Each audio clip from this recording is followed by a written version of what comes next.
Bom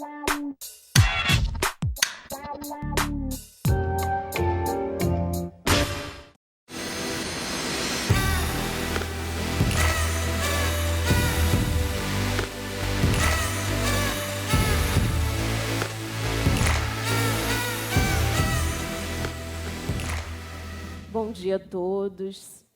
Gratidão por esse momento, gratidão pela presença de vocês.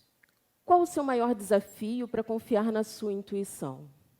O que te impede de ouvir a intuição na hora de decidir algo? Por muito tempo em minha vida me fiz essas perguntas, especialmente quando me deparava com uma situação mais delicada. Eu sabia o que tinha que fazer, mas decidi agir justamente ao contrário. Eu sabia que não devia ter feito isso e fiz. Ou eu sabia que era isso, por que não fiz? Uma coisa eu percebia, 100% das vezes que eu fazia esse contrário, eu me sentia muito frustrada. Era como se o GPS indicasse a direção e eu fosse literalmente para o lado oposto. Alguém aqui já passou por isso? Pois resolvi estudar o assunto, para entender um pouco melhor como funciona a nossa intuição, esse GPS. Em março desse ano, disponibilizei na internet uma pesquisa para mulheres. Eu estava muito curiosa para saber a resposta para a pergunta de ouro. Qual o seu maior desafio para confiar na sua intuição? Mais de 900 mulheres acessaram e 10% delas tiveram coragem e me responderam. Vejam o resultado. Para quase 90% dessas mulheres, o que as impedia de seguir a intuição no momento mais importante era a dificuldade em identificar e perceber a intuição. E vejam mais, 10% desse grupo sequer sabia o que era intuição. Então, como identificar algo que eu nem sei direito o que é? Como confiar nisso? Para essa resposta e saber o que é intuição, fiz uma viagem no tempo na minha própria caminhada. Afinal, eu fazia parte daqueles quase 90% de mulheres até muito pouco tempo. Quero compartilhar aqui com vocês hoje como conseguir, depois de algumas grandes cabeçadas na minha vida, dar as mãos à minha intuição e fazer um pacto com ela. As decisões seriam agora tomadas, agora e para sempre, por nós duas, juntas. A primeira vez que sabotei a minha intuição foi quando decidi ficar anos no mesmo lugar. Tive um negócio que nasceu de um sonho de 3 amigos. Abrir um curso de tecnologia para capacitar pessoas e dar oportunidades para que eles pudessem gerar seus próprios negócios. Tudo foi bem por quase 10 anos, o curso virou consultoria e eu trabalhei como consultora por muitos anos. Num dado momento, comecei a ver que precisava mudar, mas eu evitava enxergar. A minha intuição mostrava que eu precisava agir. E eu virava o rosto. Não queria ver isso. Até que um dia, meu sócio, e na época meu companheiro de caminhada, num domingo me disse, precisamos nos separar.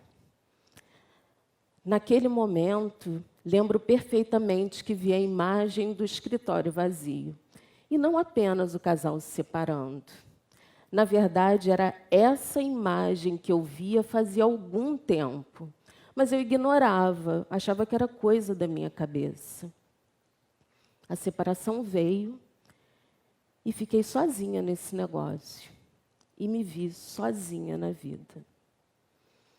O negócio começou a não andar muito bem, eu insistindo em manter isso. Eu sabia que a melhor decisão era fechar e seguir em frente. Mas eu, justamente, fazia o contrário. A minha intuição berrava, nem gritava mais, berrava mesmo. E eu fingia que não ouvia. O buraco foi ficando mais fundo, tudo acontecia para fechar o escritório. E eu decidia justamente mantê-lo. Foram 3 anos tentando recuperar a boa fase, mas nada que eu fizesse dava certo. E o medo só aumentava. Era ele que me guiava. Certo dia recebi um telegrama de um concurso que tinha feito fazia algum tempo, nem lembrava mais. Talvez um desses atos desesperados guiado pelo medo. Era uma das últimas convocações do concurso.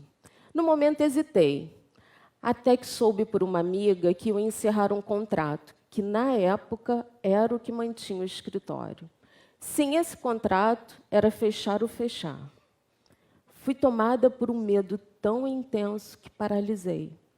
E naquele momento, não fui eu e a intuição, mas ele, o medo, que me fez escolher mudar. Assumi o concurso. No novo trabalho, tive muitas oportunidades. Rapidamente conheci pessoas, adquiri novos conhecimentos, aprendi muito. De 2013 a 2016, eu respirava inovação no governo. Estudei com um mentor incrível que me deu uma perspectiva do que é inovar e ousar. Porém, eu tenho uma sensação que tudo vai mudar, e muito. Mesmo mais familiarizada com a intuição por já estar estudando o assunto, decido ignorar deliberadamente sinais. Afinal, estava tudo bem, porém, a diretoria que eu estava fechou e perdi o cargo de gerente. E me vi novamente sozinha. O que eu precisava aprender para identificar e confiar na minha intuição de uma vez por todas? Tentando me encontrar, comecei a procurar curso de mestrado. Me deparei com um anúncio na internet. Inscrições abertas para Master Course em desafios para a cidade.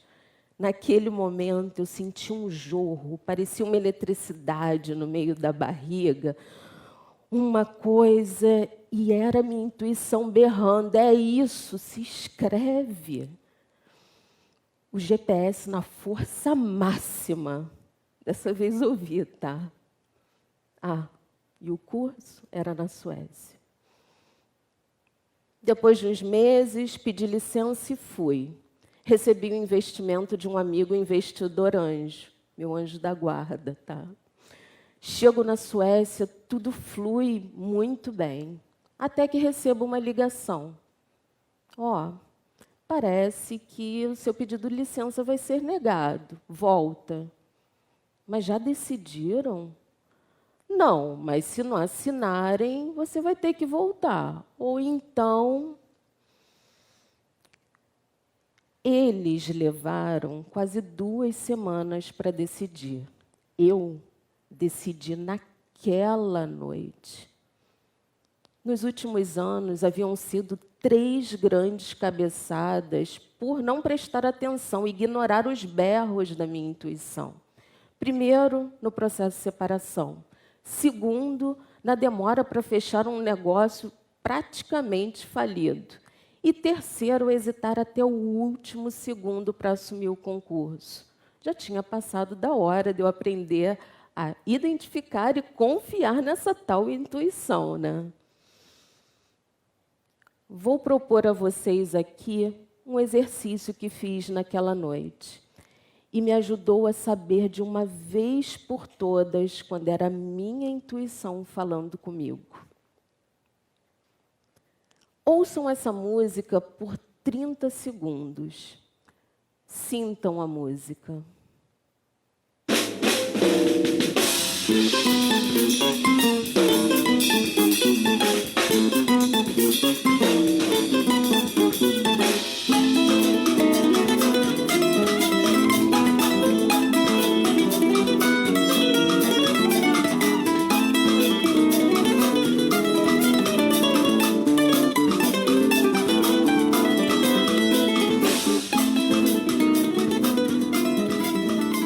Então, se sentiram alegres, animados e contentes? Isso não é intuição. Essas são suas emoções, assim como o medo que eu sentia. Agora, se você sentiu um arrepio na pele, se imaginou dançando em algum lugar, os pés começaram a querer mexer, sentiu um pulsar no corpo, aí sim você está muito mais próximo das sensações que a intuição provoca. São sensações corporais que nos mostram que é a intuição que está no comando. E ela nos faz querer fazer algo, agir. Então, o que é preciso para confiar na intuição? Estar atento e ser autêntico. Naquele momento, eu tinha 2 caminhos. E o GPS apontava claramente para um, ficar na Suécia. Cada sensação física me mostrava, fica. Quanto mais me familiarizo com essas sensações, mais confio na minha intuição. Confiar na minha intuição é reconhecer minhas potências. É perceber as oportunidades e saber qual a minha. É decidir sem medo de fracassar. É quando inovo sem medo, as ideias surgem, vou lá e faço. Intuição é sensação. É um arrepio na pele, é ver uma cena, é um frio na barriga. E aí sei que é minha intuição falando comigo. Bem, ao decidir ficar de mãos dadas com a minha intuição, recebi vários presentes. O principal, as minhas decisões hoje são muito mais assertivas. E de bônus, ganhei a Suécia como terra do meu coração. Recebi ferramentas e tecnologias que hoje posso compartilhar para exercitar a intuição de outras pessoas e recebi um amor que carrego no coração. Gratidão.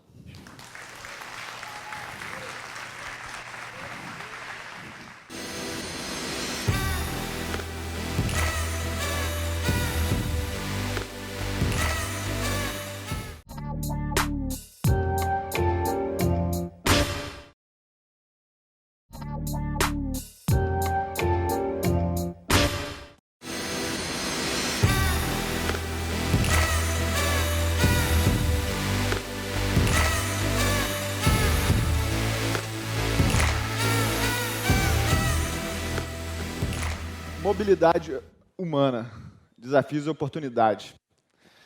Eu vou contar para vocês aqui, nesse momento, quem eu era e a mudança de quem eu sou hoje. E eu descobri que nesse processo eu era metade humano e metade ciborgue.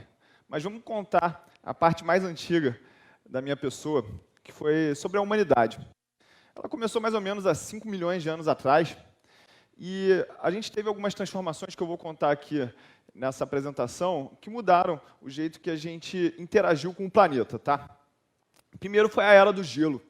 A Era do Gelo fez o Homo sapiens se adaptar e se destacar entre os seus concorrentes. Teve que ir lá brigar com o Neandertal, com Homo cromos, outras espécies aí. E vocês já ouviram uma frase chamada um pequeno passo para o homem e um grande passo para a humanidade? Isso aí falaram quando o homem chegou na Lua, mas eu acho que muito dessa frase pode ser aplicada para essa própria evolução do homem. Foi quando a gente deu o primeiro passo e conseguiu ficar em pé. A partir daquele momento, a gente conseguiu enxergar mais longe, ver as oportunidades no nosso horizonte, tanto de comida, e se proteger das ameaças. Só que teve um outro acontecimento muito importante para a gente. Foi quando o nosso processador interno teve uma mutação e alterou a maneira que a gente conseguia digerir as informações. O nosso cérebro passou de 200 centímetros cúbicos para 1.400 centímetros cúbicos. Só que essa máquina ela vinha com alguns particulares. Ela consumia 25% da nossa energia, do nosso corpo, enquanto os nossos concorrentes, os outros animais, tinham um cérebro que consumia apenas 8 centímetros, 8% da energia do corpo. E essa revolução cognitiva que aconteceu quase 70 mil anos atrás, ela gerou mais troca de informações através de mais gestos, mais barulhos, o que, consequentemente, gerou uma maior capacidade de proteção, de socialização.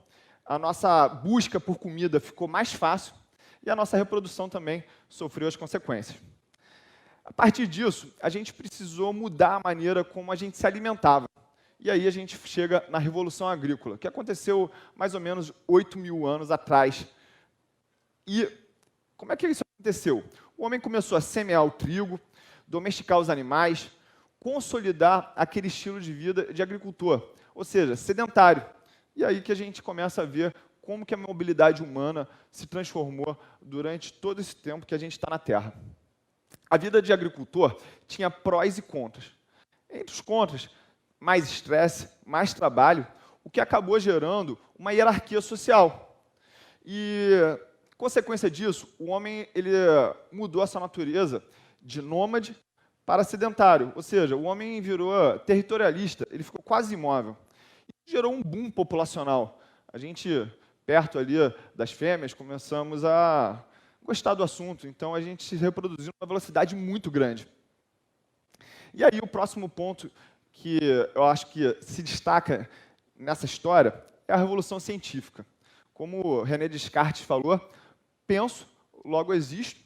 Então, a partir do momento que o homem entendeu que ele não sabia quase nada, ele começou a usar o método científico para entender realmente o que ele não entendia e o que ele entendia. Essa revolução gerou uma menor distância no mundo. A gente começou a navegar pelos mares.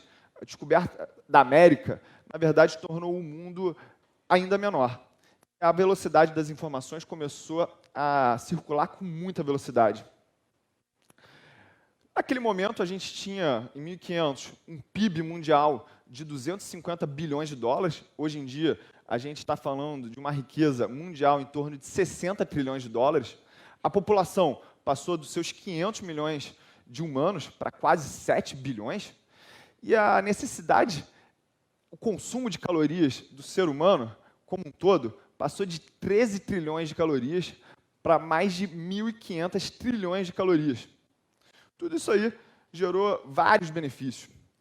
E a última passagem dessa história, e é a parte que eu virei ciborgue, aconteceu agora, em 2008, quando o Steve Jobs lançou um produto chamado iPhone.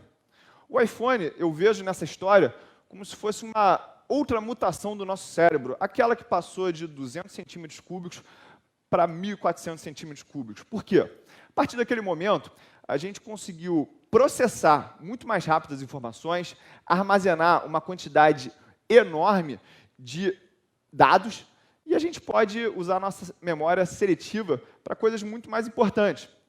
A internet, nesse momento, acelerou os processos essenciais para a gente continuar dominando esse planeta como espécie.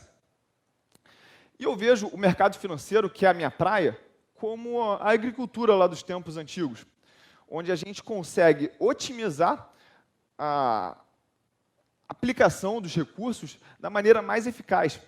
Então, a nova economia que surgiu disso, ela vem baseada num conceito de compartilhamento. Ou seja, eu não preciso mais ter uma casa em Angra, eu posso ir no Airbnb e alugar por um final de semana. Eu não preciso mais ter um carro do ano, eu posso ligar para o Uber e pedir uma categoria que vai me entregar carro do ano. Eu também não preciso mais ter a melhor cozinheira do mundo trabalhando só para mim, porque eu consigo botar qualquer restaurante através do iFood na porta da minha casa. Essa nova economia, ao meu ver, libera o homem da escravidão da terra que ele encontrou na Revolução Agrícola. Por quê? Porque agora ele pode viajar o mundo, ele controla o seu destino. E no meio dessa economia compartilhada, onde os apps estão no teu celular, tem uma coisa que é central, e é o conteúdo. E conteúdo, hoje em dia, é poder. E aí que eu me insiro nessa situação, por quê? Você pode ter o recurso que você quiser, na hora que você quiser, na palma da tua mão.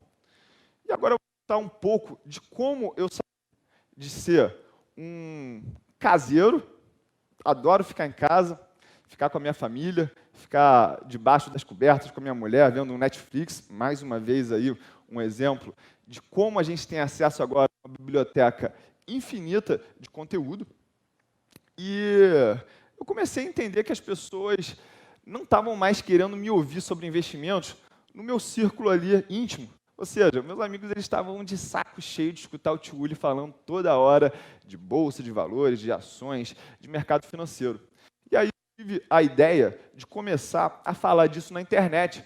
Ou seja, mais uma vez possibilitando que eu transformasse a minha vida e a vida dos outros através do conteúdo financeiro, que é uma coisa que as pessoas têm muita distância, criam uma certa dificuldade. Tudo mudou basicamente um ano atrás. No último Halloween, no último Dia das Bruxas, eu fui para Nova York e abri meu primeiro produto digital. Eu pensei assim, pô, onde é que é o centro do mundo financeiro? Nova York. Fui para Nova York, subi lá no maior prédio que eu podia, e lá do Empire State eu falei assim, gente, está aberto aqui a mentoria do Tio Uli online, e as pessoas começaram a entender de finanças numa linguagem muito mais clara. Por quê? Porque o teu tio te põe no colo, ele está sempre do teu lado, sempre com paciência para te escutar. E para minha surpresa, de verdade, naquele dia ali eu fechei 30 mentorias, ou seja, tinha uma demanda enorme me esperando. E eu percebi que aquele fato de levar o mundo para as pessoas engajava muito o conteúdo. Não bastava só eu falar de finanças. Eu tinha que viajar o mundo, mostrar para as pessoas outros lugares para criar uma distração ali. E desde então, eu já fui para Nova York umas 3 vezes, para a Europa umas 5 vezes. No total, aí, no último ano, eu fiz 9 viagens internacionais para mostrar o mundo financeiro do mundo físico para as pessoas que me seguem. E elas não precisam mais sair da sua casa para conhecer a Califórnia, a sede de empresas como a Apple, os maiores bancos de Wall Street e também as maravilhas do mundo moderno, do mundo antigo da Europa, né? Tudo isso eu posso mostrar para as pessoas através do meu celular. E aí elas ganharam de novo a capacidade de se mover no mundo, mas dentro de casa. E muito desse processo que eu divido nas redes sociais tem basicamente 3 gatilhos mentais que são técnicas para você chamar a atenção das pessoas, que é o seguinte. Primeiro, reciprocidade. Por incrível que pareça, quanto mais eu dou, mais as pessoas querem comprar de mim. Ou seja, você tem que dar o primeiro passo para sair da inércia e para as pessoas que você está afim de fazer uma troca. A troca da atenção delas, no meu caso, pelo meu conteúdo. Segunda coisa que eu gosto muito é a prova social. O que é a prova social, gente? Não adianta nada eu ficar falando de mercado financeiro e não investir realmente. E outra prova social que eu tinha era o seguinte, eu tinha que mostrar para as pessoas que eu poderia ganhar e sair de casa. Por quê?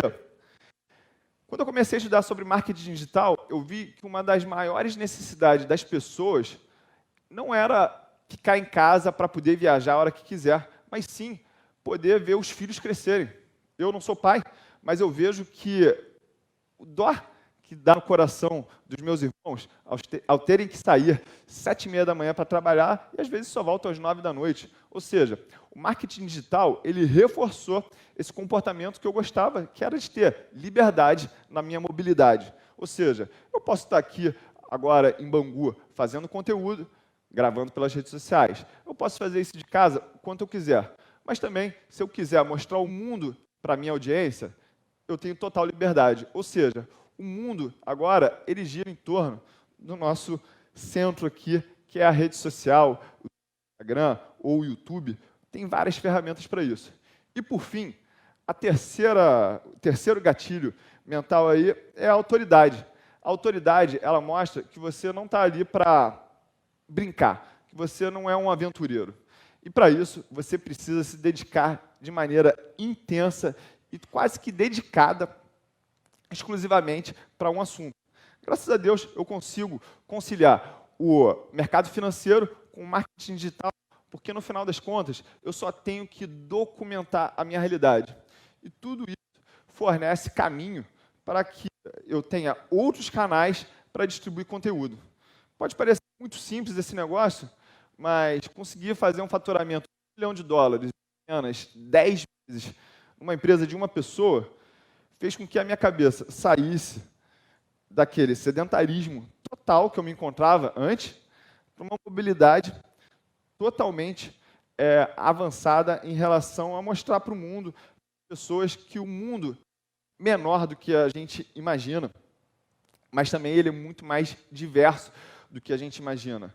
Eu já fui na Islândia mostrar as geleiras, já fui no deserto de Israel mostrar como que a cidade de Petra ainda existe nesse mundo tecnológico, e no final das contas eu quero sempre terminar dentro do smartphone, passando o meu conteúdo, porque não importa aonde eu estou, mas sim o que eu estou passando para vocês.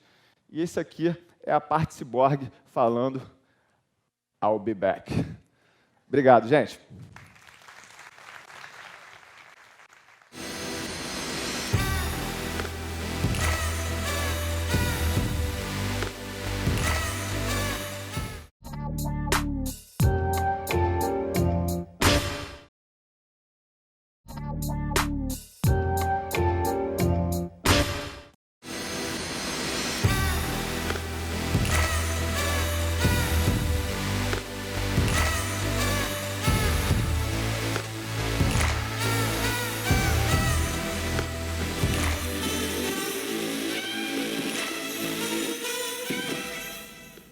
Oi, gente, boa tarde. Então, hoje eu vou falar um pouquinho sobre neurociência e transformação. Então, inicialmente, eu queria que vocês observassem essa menina aí da foto. Essa sou eu, em 2010. Se alguém aqui da plateia falasse para mim que dentro de 9, 10 anos a minha vida ia mudar completamente, eu nunca ia acreditar. Bom, lá na faculdade, e eu fiz fisioterapia na Uniswan, eu tive uma aula e um professor falou assim para mim, foi a primeira aula da faculdade, inclusive. Ele perguntou assim para mim, quando você se formar, o que você espera? Eu, sem titubear, falei assim para ele, professor, quando eu me formar, eu quero saber tudo de tudo. Eu vou atender idoso, eu vou atender criança, eu vou atender atleta, eu vou atender todo mundo. Quero ganhar R$800 e, quem sabe, um dia abrir uma clínica. Nada disso aconteceu na minha vida. Nada. Bom, eu continuei a faculdade depois dessa aula e eu percebi que na graduação eu tive muitas oportunidades. A primeira delas foi a monitoria. Eu não sei se alguém aqui já ouviu falar, mas a monitoria funciona assim. Um aluno que se destaca na turma, ele faz uma prova e vira monitor, ou seja, ele é um aluno-professor, entre aspas, que está ajudando os outros alunos a desmistificar uma determinada matéria. Eu fui monitora de neuroanatomia, eu fui monitora de biomecânica e de tantas outras matérias na faculdade. E foi ali que eu percebi, na verdade, eu não percebi que eu estava gerando mobilidade para mim e para os outros alunos, porque eu precisava muito focar nos estudos, estudar, para os alunos poderem entender a matéria. Junto, ou melhor, paralelo ali, né, com a monitoria, eu ouvi falar na faculdade que tinha iniciação científica. Mas o que é a iniciação científica? É, como o próprio nome já diz, a iniciação à ciência. E para fazer parte, né, para ser um aluno de iniciação científica, eu precisava prestar uma prova e fazer uma entrevista.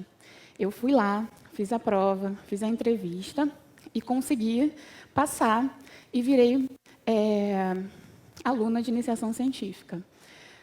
Durante essa fase minha de monitoria e iniciação científica, eu acabei reunindo um monte de bolsas. Então, a faculdade disponibilizava bolsas de forma em desconto, e eu também tinha um outro desconto na faculdade. E aí, acabou que, durante um determinado período da minha graduação, eu pagava R$20 de faculdade. E isso era ótimo, porque, durante um período também, eu vendia chocolate para poder complementar a renda, porque meus pais me ajudavam. Então, esses descontos acabaram me ajudando muito na graduação e ajudando os meus pais de uma forma indireta. E aí eu imaginei, nossa, eu sou cientista, estou fazendo iniciação científica, vou mudar o mundo. Eu achava que isso era impossível, mas eu vi que dá para fazer diferença. E aí, durante a iniciação científica, eu tive professores que me inspiraram de muitas formas. E foi ali que eu descobri que eu gostava de neurociências, de neurologia. E aí você pode estar se perguntando assim, ai, mas o que essa garota viu em neurociências? Um negócio chato, complexo, muito difícil. Mas eu posso provar para vocês que neurociências é muito legal e não é tão difícil assim. Por exemplo, vocês sabiam que a gente tem 86 bilhões de neurônios no nosso cérebro? E que, nesse momento que vocês estão me assistindo e me ouvindo, estão acontecendo 100 trilhões de sinapses no cérebro de vocês. É muito legal. Outro fato curioso é que o lado esquerdo do seu cérebro comanda o lado direito do seu corpo. E o lado direito do seu corpo comanda o lado esquerdo do seu cérebro. Quer dizer, acho que eu troquei aí, né? É o nervosismo. Mas, enfim, deu para entender. E o que eu tenho para dizer para vocês é que neuro é maneiro, é super divertido estudar neurociências, apesar de ser um pouquinho complexo. A neurociências também me mostrou que todos nós somos diferentes. Nós temos emoções e habilidades totalmente diferentes. Aqui nessa plateia, se eu pedisse para vocês levantar a mão, eu com certeza ia achar pessoas que se expressam melhor dançando, pessoas que se expressam melhor cantando, que se expressam escrevendo um texto. No meu caso, eu consigo me expressar melhor desenhando. E o desenho sempre me acompanhou durante toda a minha vida. Eu sempre gostei de desenhar. E eu não sabia que um dia o desenho ia mudar a minha vida. Eu não sabia que eu poderia juntar neurociências com desenho. E foi aí que, em 2016, eu criei o NeuroStudent. Eu criei o NeuroStudent de uma forma totalmente tímida. Não foi minha intenção que fizesse sucesso. Não queria ganhar dinheiro com isso, nada. Eu só criei para compartilhar os desenhos que eu fazia quando eu estudava. E aí, as pessoas começaram a seguir, a pedir desenhos de outras matérias, sem ser neurociências. E, em uma semana, eu já tinha 2.000 seguidores, achava o máximo. Mas eu não entendia por que essas pessoas gostavam tanto dos meus desenhos. E aí, eu parei para analisar e eu acho que eu entendi o porquê. Está vendo essa imagem? Se você colocar lá no Google e escrever assim, fraturas ósseas, você vai achar esse tipo de imagem lá no Google. Essa imagem é ótima para estudar, ela está super bem feita, mas ela é uma imagem padrão. Ela é uma imagem, entre aspas, chata. Você consegue estudar com ela, mas será que é mais legal você estudar fratura óssea desse jeito ou pensar que um cachorrinho quer comer os ossos que estão fraturados? Eu acho muito mais legal e muito mais lúdico estudar dessa forma. E eu acho que isso que fez as pessoas se encantarem a gostarem do NeuroStudent. Bom, depois de 3 anos de NeuroStudent, eu tive um monte de oportunidades. A primeira delas foi fazer a graduação que eu fiz lá atrás, mas durante a criação do NeuroStudent, eu terminei a graduação e fiz uma prova para o mestrado, na própria instituição, e eu estudei na Uniswan. Fiz a prova, fiz uma entrevista, consegui passar entre os primeiros lugares e consegui uma bolsa do governo. Fiquei 2 anos estudando pacientes com Parkinson. E aí, depois desses 2 anos, a minha bolsa acabou, o mestrado acabou, e eu queria muito dar continuidade. Só que no doutorado, eu não tinha dinheiro para pagar o doutorado e eu precisava de uma bolsa para poder dar continuidade a esse estudo. Todas as bolsas do doutorado elas estavam esgotadas, porque já tinham alunos ali estudando com essas bolsas. Então, outra oportunidade surgiu na minha vida, que a Uniswan me deu, que foi onde eu consegui uma bolsa 100%, ou seja, uma bolsa integral, para dar continuidade ao meu projeto e tocar o meu projeto com pacientes com Parkinson. Então, mais uma vez, a mobilidade aconteceu na minha vida. Além disso, eu tive convites para palestrar em um monte de lugar no Brasil inteiro, fui para Manaus, para o Rio Grande do Sul, para o Ceará, para um monte de lugar. Também tive a oportunidade, inicialmente na internet, de virar professora. Quando eu acabei o mestrado, eu não consegui emprego de professora. Então, eu fui para o YouTube. Eu falei, já que ninguém vai me contratar, eu vou dar aula de graça na internet. E deu muito certo, porque as pessoas começaram a me encontrar. E, graças a isso, eu consegui, depois, um emprego em uma faculdade do Rio de Janeiro. E aí, eu virei uma professora virtual e uma professora acabando física, no mundo físico. E eu até ilustrei um livro. Olha só que legal. Esse livro se chama Caçadores de Neuromitos. E é um livro que inicia a neurociência a crianças. E a gente já está numa segunda parte, vai ter o volume 2 do livro. Então, olha quanta coisa aconteceu, olha quanta mobilidade foi gerada na minha vida. Só que, além disso, eu consegui gerar mobilidade para as outras pessoas. Como que eu fiz isso? Através dos desenhos e do NeuroStudent. As pessoas chegavam para mim e falavam que, por influência minha, entravam em uma pós-graduação de neurociência, ou então queriam mudar sua linha de formação. Psicólogos queriam ir para a fisioterapia também e fazer uma segunda graduação. E aí eu pergunto para vocês, aquela menina lá de 2011, que queria ganhar R$800, abrir uma clínica e saber tudo de tudo, será que ela ia imaginar que tudo isso ia acontecer? Provavelmente não. E ainda bem que essas coisas não aconteceram comigo, porque senão hoje eu não estaria aqui falando com vocês. O que eu queria que vocês entendessem é que o conhecimento que vocês têm pode parecer o mais bobo possível, o mais bobo, entre aspas, mas pode parecer o conhecimento que não sirva para nada, mas ele pode mudar a vida de uma pessoa. Vocês querem um exemplo? Esses mascotinhos. Minha mãe que faz esses crochês. O conhecimento do crochê que ela tem levou para muitas pessoas um conhecimento didático, lúdico, e que faz as pessoas entenderem um pouquinho mais sobre neurociências. O crochê mudou a vida de muita gente. Os meus desenhos, que eram só desenhos, mudam ainda a vida de muita gente. Eu recebo mensagens de pessoas falando que conseguiram passar em uma matéria depois de 5 vezes, só vendo os desenhos. Eu recebo mensagens de pessoas que estudam com os meus mapinhas mentais, que são os meus desenhos, e que conseguem aprovação em concurso público. Então, isso me deixa muito realizada e é muito gratificante ver que eu consigo mobilizar pessoas. E aí eu trago 3 questionamentos para vocês levarem para casa e pensar. A primeira coisa é, o que você precisa para ser melhor? No meu caso, eu precisei de apoio. Apoio da minha mãe, do meu pai, da minha família como um todo e dos meus amigos. Quando eu queria desistir, eles estavam ali comigo. Quando eu pensava que nada ia dar certo, eles estavam ali segurando a minha mãe e falando, não, vai dar certo. E hoje, minha mãe e minha tia, elas trabalham comigo. E eu consigo ajudar elas de uma forma, através do NeuroStudent. Outra pergunta é, o que falta para você conquistar seus objetivos? A Mary acabou de falar de uma lista de 5 habilidades. Isso pode mudar a vida de vocês. Saber as habilidades que você tem podem fazer vocês alcançar os objetivos que você tem muito mais rápido. Você só precisa começar. E, às vezes, essa é a pior parte, começar. Depois que você começa, tudo pode dar certo para você. O terceiro questionamento é, o que você pode fazer para enriquecer a comunidade ao seu redor? Bom, no meu caso, eu fiz desenhos e eu consegui mobilizar muita gente. Às vezes, o macarrão que você faz pode mudar o dia de alguém.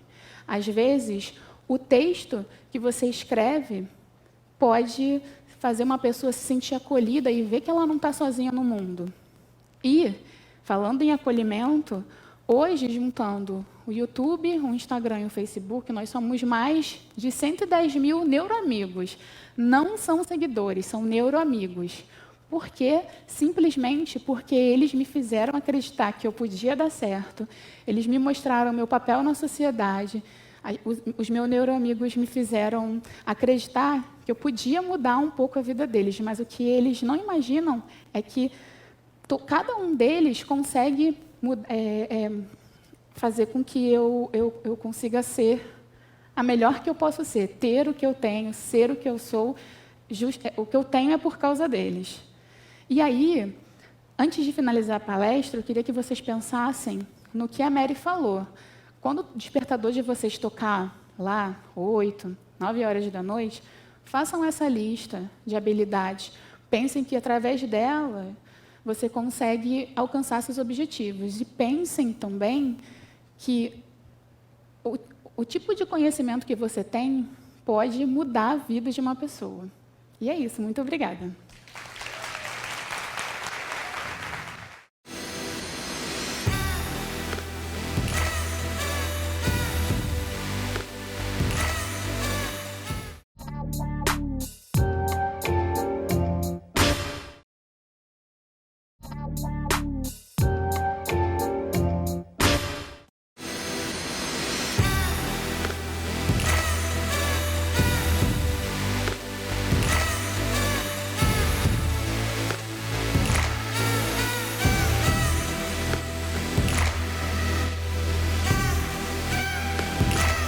Olá! Boa tarde, gente. Uniswan, muito obrigada. Queria começar perguntando para vocês por que o sucesso da gestão feminina ainda é tratado como fenômeno? Por que quando a gente tem uma mulher no lugar de protagonismo de gestão, ela ainda é tratada como extraordinária? E por que quando essa mulher ocupa esse lugar, seja na sua própria empresa, no seu negócio que ela empreendeu ou numa empresa da qual ela é funcionária, ela é geralmente a única. Única não faz voz. Por que isso ainda acontece, mesmo depois de tanto a gente falar e batalhar pelo empoderamento feminino? Bom, eu queria dizer para vocês que, além de atriz e autora, vocês já devem ter visto alguma coisa que eu fiz ao longo dos meus 25 anos de carreira. Eu também sou gestora da minha própria caminhada, dona das minhas escolhas, e também, recentemente, me tornei empreendedora social. Como isso aconteceu? Eu tive um convite de uma grande revista feminina para escrever uma coluna, a qual eu dei o nome de Dona de Si. Por quê? Porque eu queria dividir com as leitoras, se eu tivesse, todas as minhas dores como empreendedora de mim mesma. Estava aqui, entalado, engasgado. E eu comecei a escrever sobre tudo isso que eu estou falando para vocês. Protagonismo, ser a única. Sempre como escritora, eu era a única das equipes. E aí, para minha surpresa, eu estava sendo lida. E eu estava sendo lida por muita gente. E eu botava meu e-mail e começaram a se comunicar comigo. E começaram a contar para mim também das suas dores, que eram as mesmas. Bom, a grande dor feminina no mundo do empreendedorismo é a quebra do fluxo de negócios. Sabe por quê? Eu fui atrás das estatísticas. Então. Desculpe. Mas a taxa de empreendedorismo inicial das mulheres no Brasil hoje é de 53% e dos homens 49%. Então, nós temos muita coragem para começar. Essa estatística é um grande espelho. Agora, quando eu fui atrás desse espelho dos números, eu descobri que na taxa de empreendedorismo estabelecido, que são as empresas que têm mais de 3 anos de funcionamento, 58% são homens, os gestores, e 42% são mulheres. E isso realmente bateu com tudo que eu estava recebendo das minhas leitoras, com a estatística. Comecei a pesquisar as causas disso acontecer, com as minhas leitoras também. Primeira causa, conhecimento? Não, já que 27% das mulheres, 27% de toda a formação superior no Brasil é de homens e 34% é de mulheres. Lucratividade? Também não. Porque negócios com gestão feminina estavam lucrando de 5% a 20% a mais, segundo a OIT. Bom, então, tinha alguma razão que eu não encontrava nas pesquisas, mas que eu queria encontrar no tete-a-tete com as minhas leitoras. E foi isso que aconteceu. a razão maior para essa quebra de fluxo de negócios femininos não é a falta de apoio familiar, é a falta de apoio do mercado. Tss, adoro esse tss. É isso mesmo. O que acontece? Nós já não estamos inseridas na sociedade, empoderadas. O que acontece com essa falta de apoio? Como ela se revela? Bom, primeiro, opressão diária. Opressão é um olhar, opressão é o abraço. Sabe aquele abraço que passa a mão nas nossas costas assim? Isso é uma opressão. E isso vem da cultura machista. O cara que está fazendo, às vezes, ele nem está ligado nisso. Ou aquele abraço que pega bem na cintura da mulher que está indo para fechar um negócio. Você já começa a reunião acabada. Você demora 10 minutos só para se reconectar com o seu poder. Não é assim? Bom, a falta de financiamento do viés inconsciente misógino, que é quando duvidam da capacidade da entrega de uma mulher.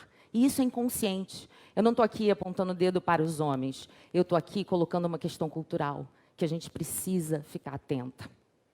Bom, o que isso acaba gerando nas mulheres? Isso gera descrença em si mesma, isso gera esgotamento das suas forças, porque a gente só lida com as nossas forças e acaba quebrando. Gera também uma falta de conforto no lugar do sucesso, uma submissão, mesmo quando a gente é chefe, às vezes a gente tem que se tomar de uma outra personalidade para poder ser ouvida. E uma falta de referência feminina em lugares de poder, porque, como eu comecei, nós somos sempre únicas, extraordinárias, fenomenais. Não é normal a mulher nesse lugar. Bom, essa consequência é terrível e ela, na verdade, vem mostrar para a gente que está acontecendo um problema grave dentro do empoderamento feminino e que nós, mulheres, precisamos resolver. E, para resolver, a gente precisa estar consciente dele. O problema é a nossa sobrecarga. O problema da falta de apoio é que a gente precisa fazer tudo. O problema disso é a síndrome do eu aguento. É que ser guerreira virou elogio, e não é. Ser guerreira faz a gente cansar da nossa própria força. E nós estamos quebrando. E isso está gerando uma solidão nas gestoras femininas no Brasil. Como é que eu poderia comunicar esse protagonismo instável para as minhas leitoras? Como eu conseguiria abordar esse assunto sem ser crítica com mulheres formadas, sem ser arrogante com mulheres que estão batalhando diariamente, assim como eu? Então, dentro da minha pesquisa, eu juntei uma pesquisa com as minhas leitoras, um enneagrama do Sebrae, e a minha expertise com dramaturgia, e construí 5 personagens femininas, gestoras, que mais aparecem para a gente como sofrendo da sobrecarga. A primeira delas é a gestora cansada. A gestora cansada, realmente, ela esquece de si. Vocês estão rindo baixo, né? Isso eu estou amando, vocês estão rindo baixo. A grande força da gestora cansada é que ela é muito responsável. Então, coitada, ela diz sim para as coisas, para os outros, diz não para ela mesma, claro, e ela nunca controla o seu tempo. E o que eu comecei a desenvolver para as minhas leitoras? Como é que a gente pode deixar de ser uma gestora cansada e exausta e ser uma gestora dona de si? O que é ser dona de si? Uma dona de si não carrega o mundo nas costas. Uma dona de si está inteira nela mesma. Uma dona de si é tão generosa com ela mesma que ela tem consciência exata das suas forças, das suas fraquezas. Ela caminha comprometida com o seu propósito e alinhada com o seu sonho de menina. Ela não esquece de quem ela é. Então, aplicando a gestora dona de si na gestora cansada, ela se torna uma gestora dona do seu tempo. A gestora competitiva, por exemplo, que foi outra também que apareceu demais, foi muito bom mapear essas 5 mulheres. A fragilidade é que ela se compara o tempo inteiro com a outra coleguinha que está do lado. Sabe aquela que tem ímpeto de correr, mas ela está sempre olhando para o lado e ela acaba dando com a cara na parede? É isso que acontece. Ela tem uma força imensa que é coragem. Ela vai. Mas o que acaba acontecendo? Ela começa a ter várias inimigas, porque ela é muito competitiva. E isso é um problema histórico que a gente precisa quebrar, porque a gente não está mais no baile competindo pelo príncipe. A gente está fazendo negócio. a gente está fazendo dinheiro. Essa mulher, quando proativa, era vila uma gestora inclusiva, que trabalha com aquela colega que poderia ser sua grande inimiga. Ou, às vezes, ela até transforma uma inimiga numa grande parceira. Sim, porque a gestora competitiva, depois que ela vira dona de si, ela não precisa mais ter amiguinha. Amigas, a gente já tem. A gestora ressentida é muito talentosa, mas ela precisa de reconhecimento. Essa é a sua grande fragilidade. Qual é a sua grande força? O seu talento. Ela é muito talentosa no que ela faz. E quando ela entende a sua força e a sua fraqueza, e o cenário que eu estou colocando aqui para vocês, ela passa a ser uma gestora consciente do seu impacto no mundo. E aí ninguém mais segura essa mulher. A gestora invisível, essa maravilhosa. Essa é geralmente aquela nossa colega que fica assim no fundo da sala, atrás do computador, mas ela sabe todo mundo, a hora que todo mundo toma um remédio, ela sabe. Tem várias, né? Bom, a grande fragilidade dessa gestora é o medo da rejeição. Por isso ela se toca num lugar da sala para que ninguém veja. E qual é a sua grande força? Ela é a maravilhosa do planejamento e você pode confiar nela totalmente. Eu amo quando começa a ter reconhecimentos. Bom, o que acontece com essa gestora quando ela se assume dona de si, dona da sua fragilidade? Porque não adianta mais, a gente já é dona da nossa força, mas a gente está quebrando com ela. Não é só força de vontade que vai fazer a gente dona de si. É boa vontade do mercado. E, para isso, a gente precisa conhecer a nossa fragilidade. Essa mulher, quando dona de si, ela é absolutamente inclusiva na sua equipe. Ela pode até continuar com a mesinha dela lá, mas ela vai ter uma mesa no meio, redonda, para reunião. Né? Ai, que maravilhosa. É isso que eu começo a ouvir sempre. É muito bom. Obrigada. Bom, depois da gestora invisível, vem a gestora ansiosa. Olá, tudo bem, gestora ansiosa. A grande fragilidade é ela não diz não para nada. A pessoa do sim para tudo, menos para ela. E qual é a grande força? Ela é muito correta. Então, ela fica que nem uma louca para entregar tudo que ela prometeu e ela não consegue. E ela fica doente.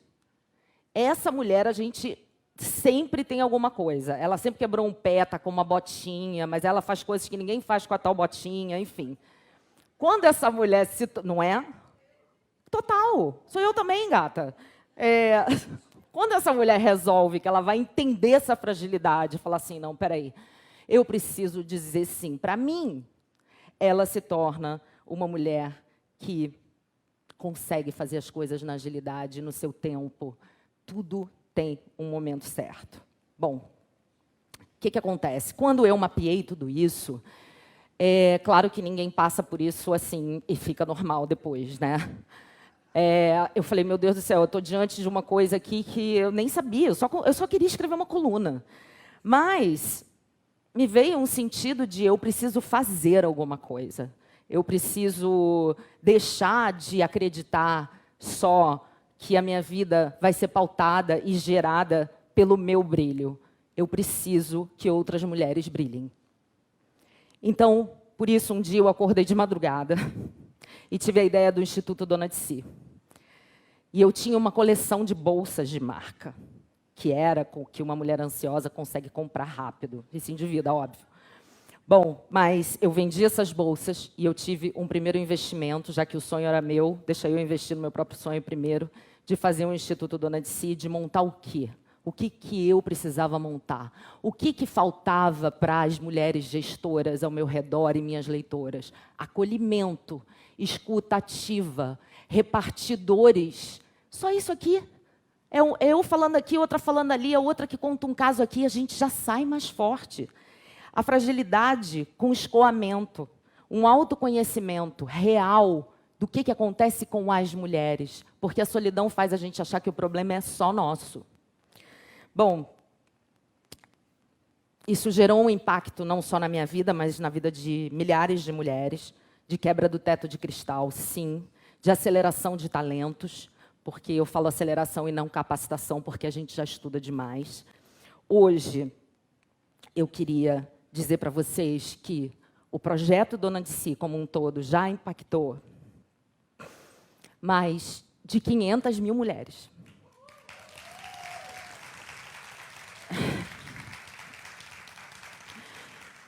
E a gente está no nosso 3º ano, ou seja,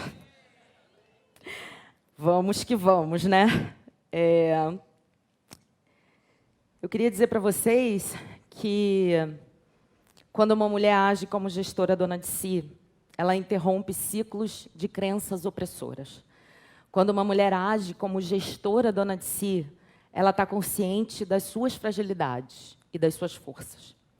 E quando uma mulher age como gestora dona de si, ela sabe que ela jamais estará sozinha.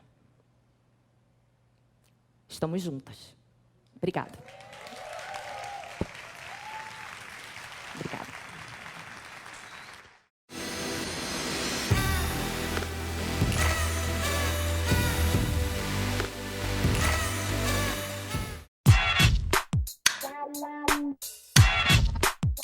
Wow.